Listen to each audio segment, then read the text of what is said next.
வணக்கம், நான் உங்க friend Jaya Srinivasan. Welcome to veggies recipe. வர 29ஆம் தேதி ஏகாதசி.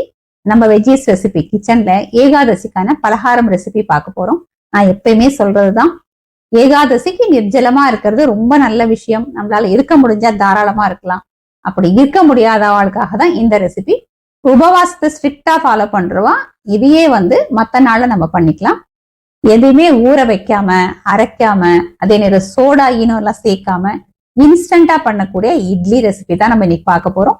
இட்லி நல்லா சாஃப்டா வரும். இன்ஸ்டன்ட் அப்படிங்கறனால பண்றது ரொம்ப ஈஸியா இருக்கும்.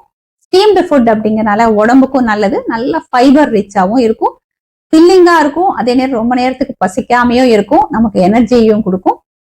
ஃபர்ஸ்ட் டைம் சேனலை பாக்குறீங்கன்னா ப்ளீஸ் சப்ஸ்கிரைப் பண்ணுங்க. பெல் ஐக்கானை கிளிக் பண்ணி ஆல் ஆப்ஷன் கொடுத்துட்டீங்கன்னா நான் போடக்கூடிய எல்லா வீடியோஸும் குவிக்கா உங்களுக்கு ரீச் ஆகும்.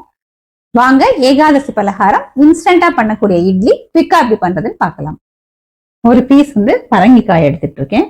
தோல் சீவிட்டு இந்த சென்டர்ல இருக்கு பாத்தீங்களா, இந்த விதை எல்லாத்தையும் எடுத்துட்டு நம்ம கிரேட் பண்ணி எடுத்துக்கணும். இந்த மாதிரி பரங்கிக்காயும் எடுத்துக்கலாம். அது கொஞ்சம் பிஞ்சா இருக்கு. இந்த மாதிரி பரங்கிக்காயும் கிடைக்கும், நல்லா பழுத்து இருக்கும் பாத்தீங்களா, இது மாதிரியும் எடுத்துக்கலாம். இந்த மாதிரி பரங்கிக்காய் யூஸ் பண்ணோம்னா இட்லி கொஞ்சம் ஸ்வீட்டா இருக்கும். அதே இதை போல எடுத்துட்டோம் அப்படின்னா கொஞ்சம் மைல்டா இருக்கும். உங்களுக்கு எந்த மாதிரி வேணுமோ அது மாதிரி நீங்க செலக்ட் பண்ணி வாங்கிக்கோங்க. இது இப்ப நம்ம துருவி எடுத்துக்கலாம். ஸ்டவ்ல ஒரு கடாய் வச்சிருக்கேன். 1 கப்பு உப்மா ரவா. நம்ம ரெகுலரா உப்மா பண்ணக்கூடிய ரவா, பாம்பே ரவா அப்படின்லாம் நம்ம சொல்லுவோம் இல்லையா, அதுதான் நான் எடுத்துட்டு இருக்கேன். இது கொஞ்சம் மெல்லிசா இருக்கிற ரவா எடுத்தோன்னா நல்லா இருக்கும். இது ரொம்ப கலர் மாறாம நல்லா வாசனை வர வரைக்கும் நம்ம வறுத்துக்கலாம். ரவை நல்லா வாசனை வர வரைக்கும் வறுத்தாச்சு. இப்ப நம்ம ஸ்டவ் ஆஃப் பண்ணிக்கலாம். இந்த ரவையை நம்ம வேற பவுலுக்கு மாத்திப்போம். ஒரு பவுல்ல நம்ம ரவா அளந்து எடுத்தோம் இல்லையா, அதே கப்ல 1 கப்பு பரங்கிக்காய் துருவல் எடுத்துட்டு இருக்கேன். அதே இந்த பவுல்ல சேர்த்துக்கலாம்.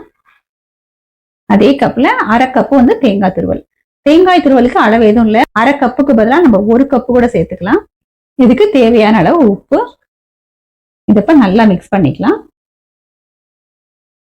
உப்பு சேர்த்து நல்லா மிக்ஸ் பண்றதுனால இந்த தேங்காயும் பரங்கிக்காயும் நல்லா தண்ணி விடும். பாருங்க எந்த அளவுக்கு தண்ணி விடுதுன்னு. இப்ப இதோட நம்ம வறுத்து வச்சிருக்கோம் இல்லையா, அந்த ரவா சேர்த்துக்கலாம். இப்ப இதை நம்ம தண்ணி சேர்க்காம மிக்ஸ் பண்ணுவோம். கடைசியா நமக்கு எந்த அளவுக்கு தண்ணி தேவையோ அப்ப நம்ம மிக்ஸ் பண்ணிக்கலாம். பரங்கிக்காய் நிறைய தண்ணி விட்டுருக்கு இல்லையா, இந்த ஈரத்திலேயே நம்ம நல்லா கலந்துக்கலாம். பாருங்க நல்லா மிக்ஸ் பண்ணியாச்சு. இப்ப நம்ம இதுல கொஞ்சம் கொஞ்சமா தண்ணியை விட்டு நல்லா மிக்ஸ் பண்ணிப்போம். நம்ம இட்லி மாவு பதத்தோட கொஞ்சம் அது கெட்டியா இருக்கணும். ஒரேடியா விட்டோம்னா மாவு ரொம்ப நீத்து போயிடும். நல்லா மிக்ஸ் பண்ணியாச்சு. மாவோட பதம் பாருங்க, இந்த மாதிரி நம்ம இட்லி மாவோட இன்னும் கொஞ்சம் கெட்டியா இருக்கு. ஒரு மூடியை போட்டு மூடி வச்சிருவோம். இது ஒரு 15 நிமிஷம் நல்லா ஊறட்டும். நம்ம அதுக்கப்புறம் பார்க்கலாம். ஸ்டவ்ல ஒரு கடாய் வச்சிருக்கேன். 1 டேபிள் ஸ்பூன் தேங்காய் எண்ணெய் விட்டுக்கலாம். எண்ணெய் சூடானதும் 1/2 டீஸ்பூன் கடுகு, கடுகு வெடிச்சதும் 1/2 டீஸ்பூன் ஜீரகம், 1/4 டீஸ்பூன் பெருங்காயம், 1/2 இன்ச் இஞ்சி தோல் சீவிட்டு பொடியா கட் பண்ணிருக்கேன். 2 பச்சை மிளகாயை பொடியா கட் பண்ணி சேர்த்துக்கலாம். கொஞ்சம் கருவேப்பிலை. எல்லாத்தையும் நல்லா வதக்கி விட்டுப்போம். இஞ்சி பச்சை மிளகாய் நல்லா வதங்கட்டும். எல்லாமே நல்லா வதங்கி எடுத்து ஸ்டவ் ஆஃப் பண்ணிக்கலாம். நம்ம மிக்ஸ் பண்ணி வச்ச ரவையும் பாருங்க நல்லா ஊறி இருக்கு. பாருங்க சாஃப்டா இருக்கு. நம்ம தாளிச்சதை மாவுல சேர்த்துருவோம். இதோட கொஞ்சம் பொடியா கட் பண்ண கொத்தமல்லியை சேர்த்துருவோம். இது எல்லாத்தையும் நல்லா மிக்ஸ் பண்ணிக்கலாம். நல்லா மிக்ஸ் பண்ணியாச்சு.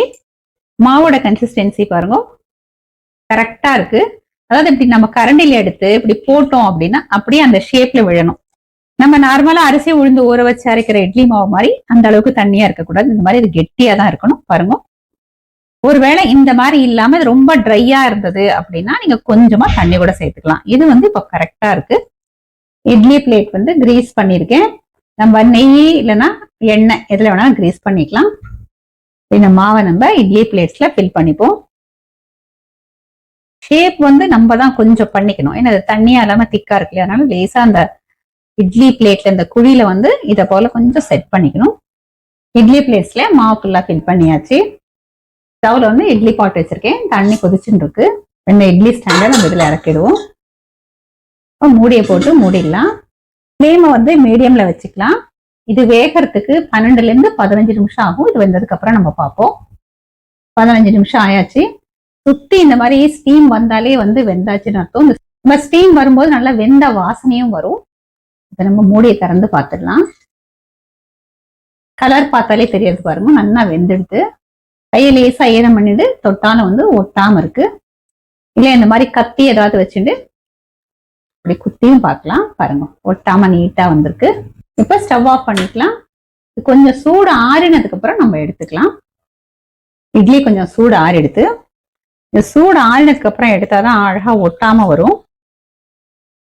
பாருங்க, சூப்பரா வந்திருக்கு. இதே மாதிரி எல்லாத்தையும் எடுத்துடலாம். இட்லி பாருங்க, நல்லா சாஃப்டா பஞ்சு போல இருக்கும். பாருங்களேன், மெத்து மெத்துனா ரொம்ப அருமையா இருக்கும். நான் உள்ளேயும் காமிக்கிறேன் பாருங்க. பாருங்க எவ்வளவு அழகா நீட்டா போர்ஸ் வந்து செம சாஃப்டா இருக்கு பாருங்க. டேஸ்டும் வந்து ரொம்ப அருமையா இருக்கும். ஏகாதசி பலகாரம் பரங்கிக்காய் ரவையும் சேர்த்த இட்லி பிரமாதமா ரெடி ஆயிடுது. ஃபர்மெண்ட் பண்ணாம சோடா இனம் எல்லாம் சேர்க்காம எந்த அளவுக்கு பிரமாதமா வந்திருக்கு, நல்லா சாஃப்டா வந்திருக்கு அப்படிங்கறத நம்ம பார்த்தோம். இப்போ வந்து நம்ம டேஸ்ட் பண்ணி பார்த்துடலாம். இதுக்கு தொட்டுக்கிறதுக்கு வந்து நான் தக்காளி சட்னி பண்ணிருக்கேன். சில பேர் ஏகாதசியில தக்காளி சேர்த்துப்பா, சில பேர் சேர்த்துக்க மாட்டா. நீங்க தக்காளி சேர்த்துக்க மாட்டேன் அப்படின்னா தேங்காய் சட்னியே நீங்க பண்ணிக்கலாம், அதுவும் நல்லா இருக்கும். இப்ப நம்ம டேஸ்ட் பண்ணி பார்க்கலாம். பிரமாதமா இருக்கு, நல்லா சாஃப்டா இருக்கு, டேஸ்டும் ரொம்ப நல்லா இருக்கு. பரங்கிக்காய் நான் கொஞ்சம் இலசா எடுத்துட்டு இருக்கேன் இல்லையா, லைட் மஞ்சளா இருந்தது பாருங்க, அந்த மாதிரி இருக்கு அப்படின்னா ரொம்ப ஸ்வீட்டா இருக்காது.